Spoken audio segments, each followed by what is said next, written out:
All right, so now I'm going to show you all how to make a media player texture for motion graphics. Basically, you'll find that object we talked about. You've got to make an object that has a face, or you can even just add a surface from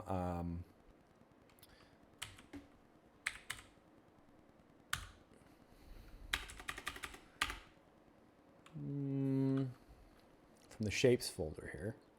Oh, plane. They call it a plane. Sorry. And you can apply a media material to just a plane, move it into space. But I've got this kind of object set up here. And I've already applied the media material to it. You can see it's just kind of paused there. So the first step is actually to go into your project settings, save everything, go to Edit, Project Settings, and then you're going to search for a kind of a media converter platform. If you're having problems, you're going to go to search for RHI, and it might be different if you have a Mac. And then your RHI default value will be set to DirectX 11 or 12. I'm just going to put it at default. And then when that comes up, it'll say to restart. Go ahead and restart your program. And it will, when it opens back up, we'll do a couple of things. So you have by default, or probably by default, you've got a movies folder right here, but there's nothing in it. So I'm going to go ahead and delete all of this stuff and put it back in. So first step, make sure your collisions are turned on for whatever surface you're using. Remember how we did that. You click on the object, you go to edit it, and then you go to collision, add simplified collision, and then you go down here and you go to use complex collision as simple, save it, close it, and now it has a collision assigned to it. Okay. So the next step is to go ahead and take your object here and add a media source. So if I go to import, you want to first make sure you move your media object by cutting it out of whatever folder or copying it out of whatever folder it's in. And then you go to your folder where you've got your Unreal Engine file. You go to your project, and then you go to your content, and you go to your movies folder, and then you go ahead and paste the media object in there.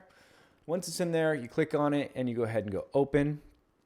It will give you a file media source, and then from that, you go ahead and right-click and go to Media, Media Player, click this little video output media texture asset, title it, and then it'll create these two things. Double click it to open it, double click right there. It should play if you've got everything set right. If not, you might have a problem with that default setting that I just set on the default RHI. So that should be fixed. Close this, and then it creates this source here, and you right click on it and go create material. So it now assigns the object a material. And I mean, you could do all kinds of crazy stuff like put those rotators on like we talked about before, but I'm just gonna go ahead and leave it simple here. Save it, close it, click, drag, and drop to apply it. And now we need a way to trigger the material to come in. And so I'm going to go ahead and create a trigger.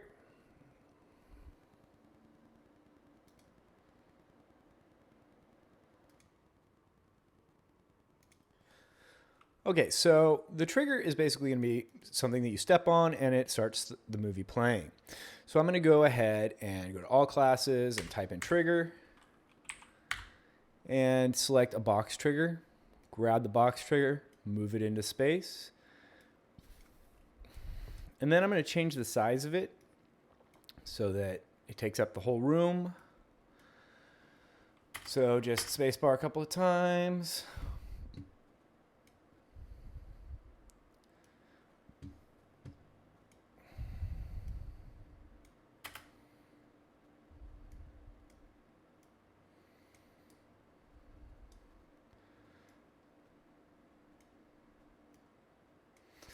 Okay.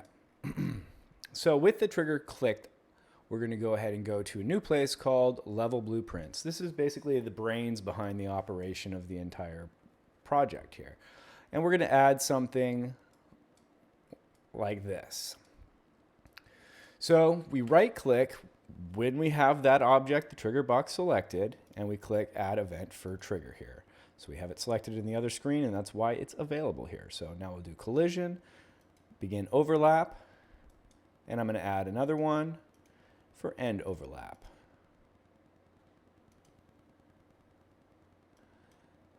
And then I'm basically going to just copy what I've got here. But the first thing we got to do is add a media texture variable here. And the way we do that is we go to Add Variable up here, title it,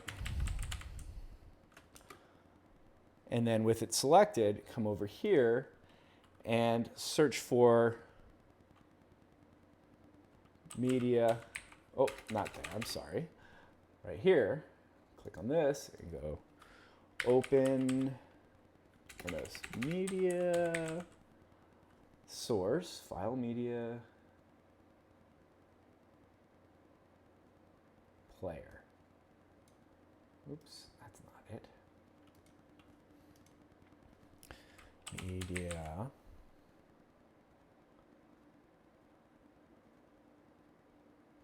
player, there it is. Media player, hover over there and go object reference. There we go. So we're referencing the media player. And then we compile it, and I've got some errors up here, but I'm going to leave that for now. And then I come down here to this area here and grab Iceland. So I've now created a media player up here, and I'm going to click and drag and drop this into the scene and go to Get Iceland.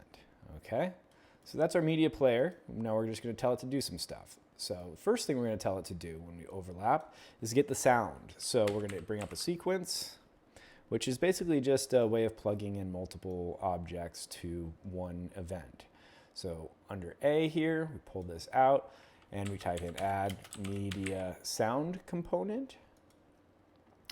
And then we pull off of here and go set media player. And then we pull the return value to tangent. And then we select the media asset as the media player here for Iceland. Then the next thing we're going to do is we're going to open the source for that. So if I pull off of this again, here, open source is an option. So I do open source. Sequence 1 gets plugged in, because this is also what it's going to do. So this is going to be playing the video. And then from there, we are going to select the asset, Iceland Media Player, right there. So that is going to give us our overlap events for when we hit the trigger.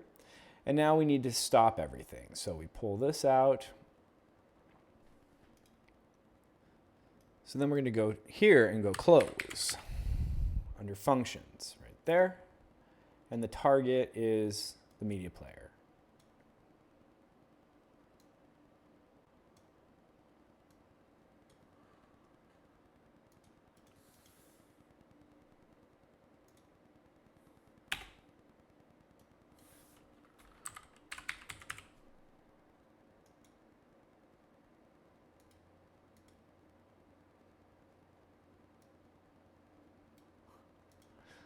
You have to watch out. There's two closes.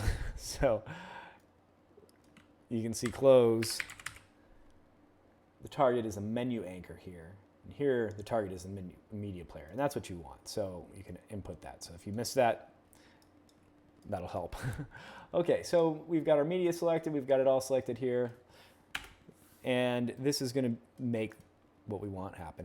So we compile it. We close it. And let's push play. And we'll discuss probably another problem in here.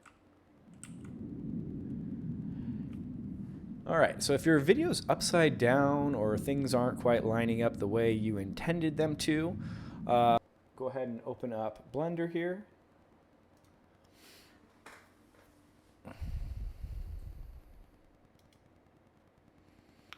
And I'm going to go to my modeling section.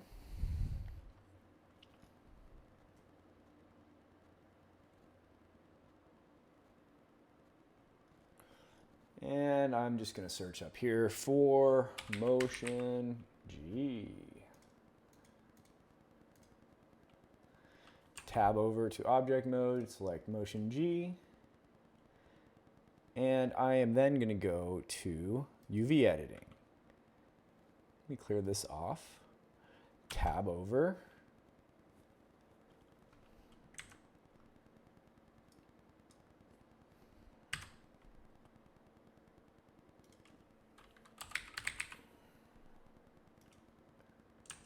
Object mode, Motion G, decimal place, tab over, A to select it all. Okay, so we've got our object here in Blender, and we're gonna go ahead and check the UV map of it. So if I hit A here to select all of it, you can see the UV map is all over the place, and that's the reason why we're having so many problems here. So I'm gonna start by just selecting objects, and I'm just gonna move them off up here. So I'm going to be like, that's the far left side. So I'm going to then grab these two,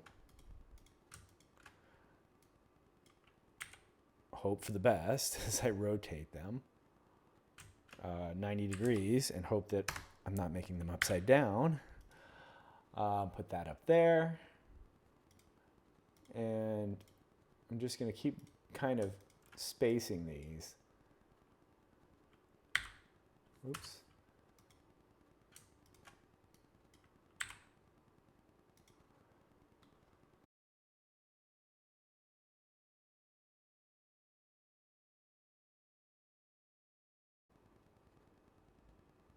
And I'm just going to scale it down to where it fits.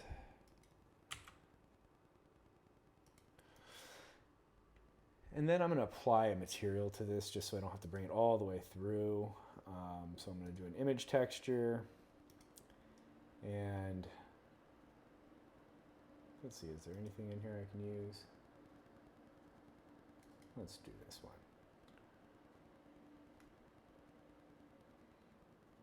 Okay, so we can see some of them are upside down. Select these ones, rotate 180. Okay, that one's right side up.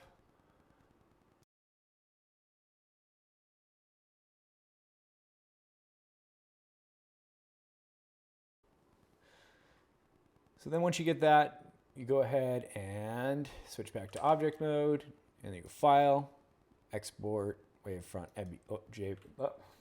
FBX, Selected Objects, Mesh, and we'll find it in here, I believe. There it is, Motion G, export, and it should replace it. And then we come back to Unreal Engine. Once you export it, sometimes you actually have to click and drag the new copy into here. So I dragged and dropped it, or imported it, and now I've got two of them. So if I want to delete this one, since it has all kinds of stuff assigned to it, if you delete it, it says replace references, and I can just do Motion G2, this one, and go replace references and hit OK and say selected. And so now that re-imported my object with the correct UV map. So we can see that the kind of horizon lines up. So when I hit play now, when I go into that room,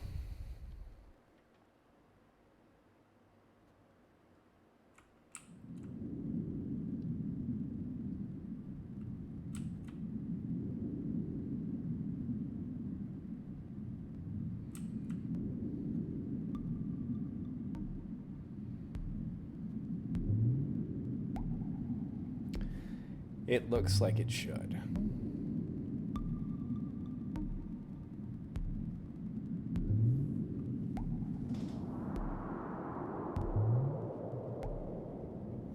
All right, so that's how to set up a motion graphic with a trigger and a little bit of blueprints, some materials, and more stuff to just kind of play around with. So Remember not to import too large of a video file. I think mine was a little too small, but more video files you have in there, the larger your program, the more problems you're going to have. So this is all set now. I'm done basically with my project.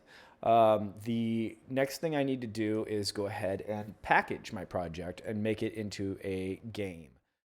All right, and one other thing you might want to do with the movies is make them loop so that they just keep playing as soon as the game starts instead of having blank screens inside of your gallery. It's not such a big deal with mine because mine's in a room that you have to go into to even see it. But if you've got them in your main space, you might want to set a looper. And the way you do that is through the level blueprints. You right click and then you find event begin play right there. That'll put this node in. And then you do kind of the same process. You can even copy this here. You can copy this and this. Just copy it, paste it, Control V or Command V, and that gives you these two. And then you search for set looping, turn off the context sensitivity, and you look for the one that says media player set looping. And that's the one you're going to use as this node right here. So otherwise, you're just going to copy what I've got here, but that's how you get this stuff. And then checkbox for looping. And that'll set it to loop when you begin playing, and then when you step on the object, it will begin the media player with sound. Notice we didn't add a sound component, so it's quiet until you step on the trigger. Also, I added an escape button. This makes it easier when you're done packaging to go ahead and hit escape and get out of the game. So those are the final little tidbits that I think help create a good media player situation. So compile it, and it's ready to be packaged.